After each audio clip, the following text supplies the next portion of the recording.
Behind the Brand features the people who are making things happen. Get the insight to grow your biz from experts who've done it. Get behind the brand.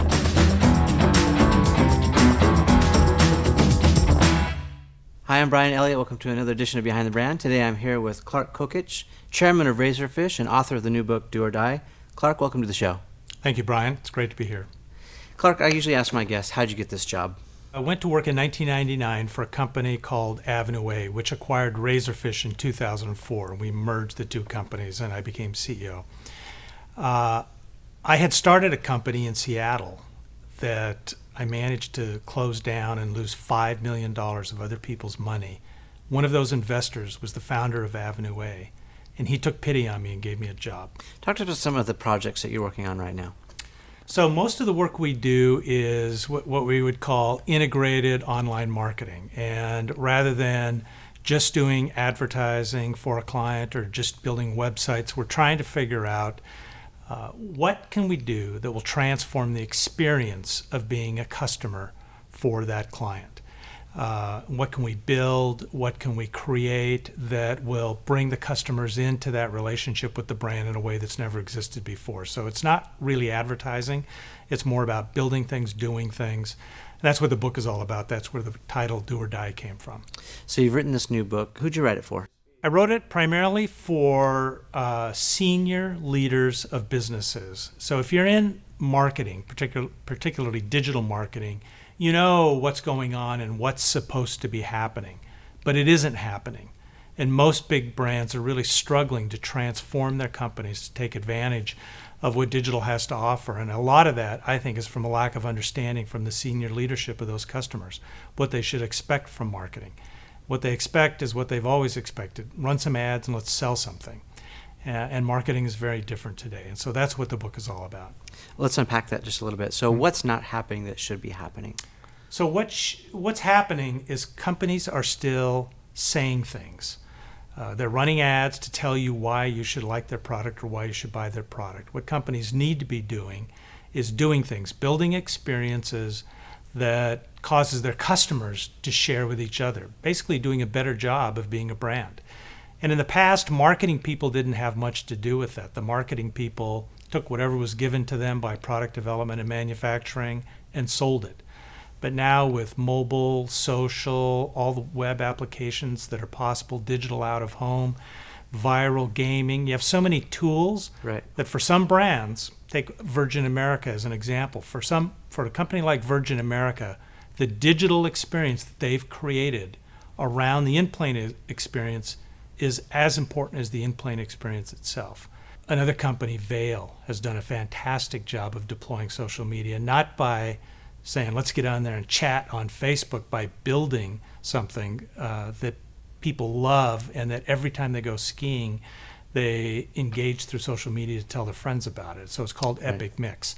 And it's a tool that allows you to track everything you've done on the mountain every day. When you go home, there's everything you've accomplished, photos that they've taken on the mountains that they've uploaded to your personal page that you can now share with people. They're getting maybe 2 million people a year sharing to social media, but they didn't do it by chatting on Facebook. They did it by creating something that was so meaningful and so unique that people talked about it. And that's the difference. It's if you treat social media as just another way to yammer and to talk to people, you're leaving a huge opportunity on the table. The big difference is to build things that other people talk about. But talk to us maybe about some of the pitfalls that people fall into, some of the problems that they're having. I think there's two big ones. The one is they're asking the wrong question. They're still asking, what can we say to our customers to change their mind about our brand? And what they need to be thinking is, the question they should ask is, what do people hate about our category, and can we fix it? And that looks more like product development than marketing communications. So that's the biggest issue. Is it about finding pain points? Is that what you're saying? Yeah, find a pain point. Solving people's problems? Solve people's real problems. And as a marketing person, we didn't do that. That was somebody else's job. The stores people did that. The product development people did it. The manufacturers did it. Well, we used to have focus groups back in the day. Yeah, but it was all about advertising. You didn't come back and say, I can change the product. In fact, one of the great things, or not great things, one of the great excuses advertising people used to use is, great advertising can kill a bad product faster than no advertising at all. And so if things didn't work, we always had the handy excuse of saying, well, the product is no good. And I think those days are gone. And that is really one of the big cores, is that they're asking the wrong question. It's not a marketing communications question. It's a product development question. And then the second one is this idea, and Mad Men is a perfect example, that when you need an idea, someone's going to go in a room and stare at a white sheet of paper or a blank screen, and through God-given inspiration will somehow come up with an idea that transforms the brand. And that still can happen from time to time, but the kind of work we're talking about is done through collaboration. Getting technology people, analytics people, creative people, designers, product development people, the agency and the client together, operations people from the client, working together to solve problems and not just come up with something clever. So problem solving is very different than cleverness. And I think our business has been too focused on clever and not enough on problem solving. So the people who are watching this show, a lot of them are entrepreneurs. They have startups. A lot of these people will have questions like, how do I find new clients? It seems so difficult when it's just like the sea of noise. Mm-hmm. How do I break through now that everyone's, I don't have enough money for traditional. Mm-hmm. Everyone's in the social channels. Mm-hmm. How do I get found? How do I find new clients? Right. What would you say to a small business owner who maybe doesn't have millions of dollars to spend? Well, this is the best time to be a small business owner to compete with big guys. Why? Because in the past, there was no way you could compete with the money that a giant corporation brought. But there are literally scores of brands that have been built from nothing using social media, apps, these new web tools, viral gaming, whatever it is. Mm-hmm. They're not expensive. And imagination is more important than dollars. And small companies are better at imagination than big companies. Big companies are notoriously bad at imagination. And so if you're not particularly imaginative yourself, if you can find somebody, one or two people on a contract basis to help you with that, that allows you to play competitively in a way that was never possible before. And I think my wife is starting a small company right now, and she's going to be competing with very large companies. And it never occurred to me that she's disadvantaged in that, because she can move fast. She can build a relationship with customers directly through Twitter, Facebook, and other applications, Pinterest. And she can build a community that's going to take her company forward. And that's never been possible before. What do you say, though, when it just seems to take so long? Building a community is wonderful to say, but in reality, you can invite your friends on Facebook, you can invite people to share, but there is just so much out there nowadays. Yeah. It does take a long time. The good news is it doesn't cost as much to start a company anymore. So you can build these things, you can start these programs, you can host everything in the cloud with a credit card on Amazon. I think anybody that goes out and says, I'm going to put $1 million into a startup and I'm going to get this thing rolling in a year, is betting on a very risky proposition. And that still works for some people, but for most people who are starting things on their own, keeping expenses very low and allowing it to percolate for a year and a half, 2 years, maybe not taking a salary, working out of your garage, whatever it takes, but being totally focused on that community and allowing it to grow, I think it does give you an advantage that you never had before. But it does take patience, and you have to cultivate it, and you have to be smart. And if you try to push too hard, the community will push back. Talk to us about some of the experiences maybe business owners or entrepreneurs can start. We talked about Vail a little bit. What are some other tactical things that you recommend? Well, I think the biggest thing is when you look at social media, is to not think about how can we engage with customers, but to think, can we use this as a customer service tool? So can we help people be our customer through social media? Can we engage the community to solve problems, to make it easier to work with us? And again, I think most companies dive into it and say, well, we got a website, we've got a Facebook page, we're on there, we're talking, we're getting friends, we ran some ads, we got lots of friends. Look at everybody's chatting, they love us, they're commenting, they're sharing, and they think they're doing the job. But once they have that community, they have to stop and ask the question, what what problem do our customers have, and can we engage these people to help our customers?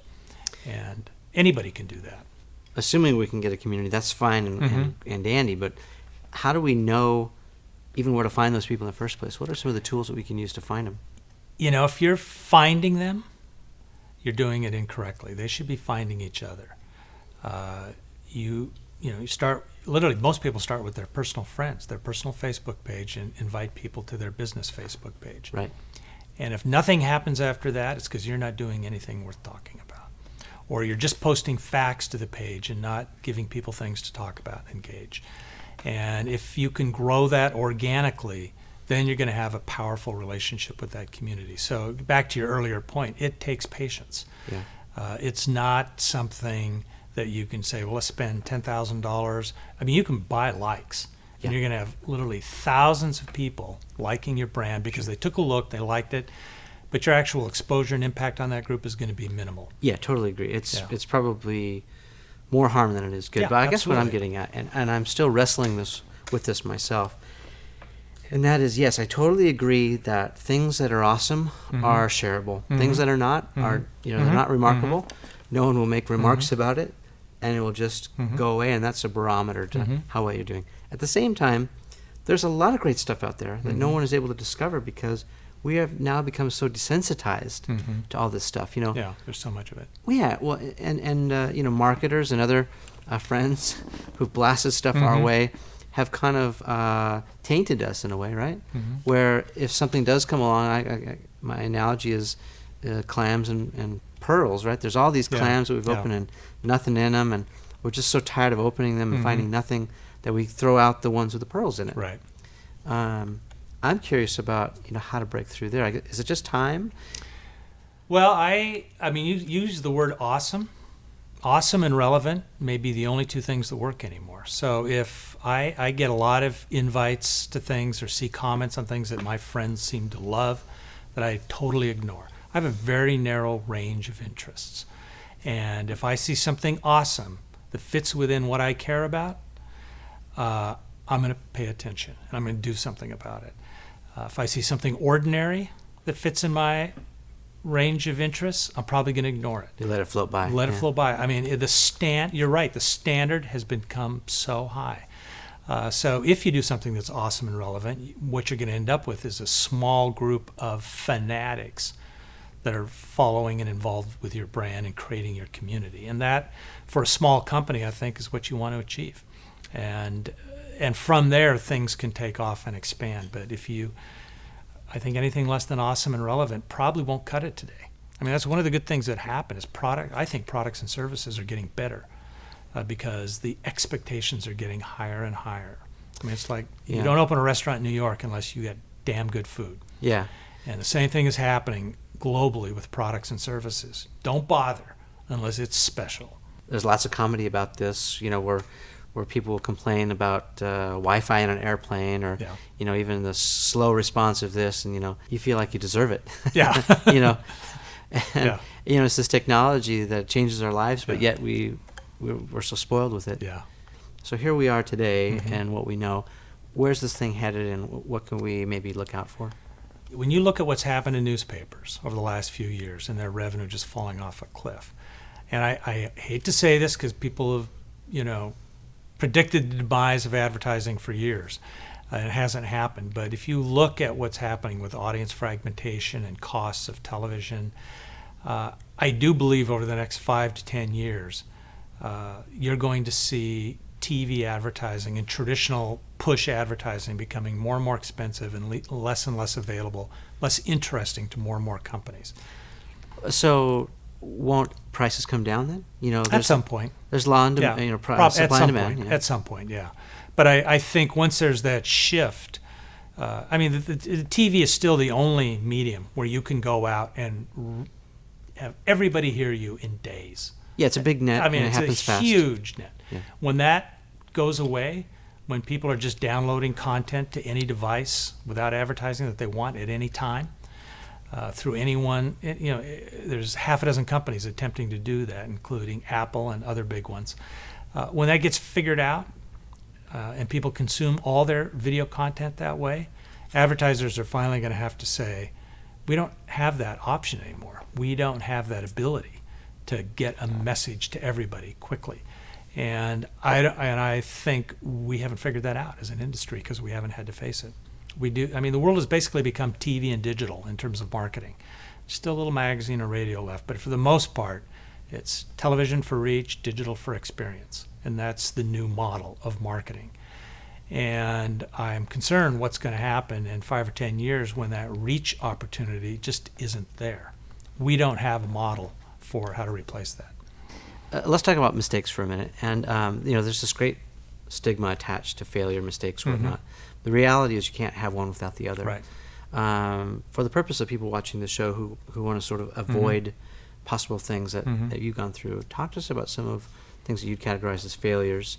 And obviously, you have to have those along the way to your success. Right. But like, any mulligans in your life? What have you? Well, the biggest mulligan was starting a company that was a complete failure. And that was in the 90s, and it cost a lot of money. It was a retail, manufacturing, vertically integrated business that cost a lot of money and failed spectacularly after 2 years. I had 2 learnings from that. One is it's okay to fail. You kind of mope around, you don't shave, you wear your robe for a few months, then you decide I got to pick myself up and move on.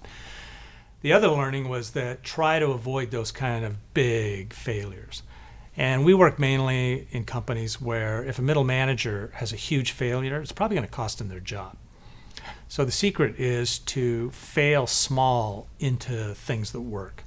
And so that is, I think, the model these days, is don't try to get everything figured out and then have a big release with millions of dollars behind it. Take the minimally acceptable product, service, or idea, get it out there and see if people respond, and if they do, start fixing it. And the other thing is a corollary of that is there are no experts anymore. I mean, I thought by the time I was my age I'd be an expert, and I don't know anything. I mean, things are changing so quickly. There are literally no experts in our business. Marketing, business, consumer insight, whatever it is, nobody knows what to do. So you need to start thinking less about being an expert, more about being a curious person who wants to solve problems, find out what's new, listen, collaborate, and get excitement and satisfaction out of seeing all this new stuff and seeing where it takes you. Because I thought by now I'd be able to sit in the corner and young people would come and they'd ask me a question. I'd say, oh, you could do this. That's what I used to do with the old guys where I worked. It just doesn't work anymore. And I think that's hard for a lot of people to not be an expert, particularly when their livelihood depends on it. And they see their fancy car and their house and their kids' college, and they think, I have to know something to pay for all this. You don't need to know anything. You just need to know how to get answers. Well, that's a good point. And I think there's that side of it, but also the side that the people who demand the information or the expertise, they want to know that they're working with someone competent enough, Yep. So it may just be, kind of semantics. Well, they have to change too. They have to, and when we're hiring people, I'm not looking for experts anymore. I'm looking for people who I think can solve problems. And I can remember years ago, a guy came to me and said, mobile's going to be big. We need to hire a mobile expert. I said, well, who would that be? Mobile is going to be big. Who's the expert? I said, you do it. And he became a mobile expert and has run that business and done a great job. And that's what you need, people with passion and curiosity who are good at solving problems and bringing groups of people together to move things forward. And again, in big companies in particular, that's just not the way they operate. We've been spending a few minutes with Clark Kokich, chairman of Razorfish and author of the new book, Do or Die. Clark, thanks so much for spending some time with us. Appreciate it. Thank you. It's a great time.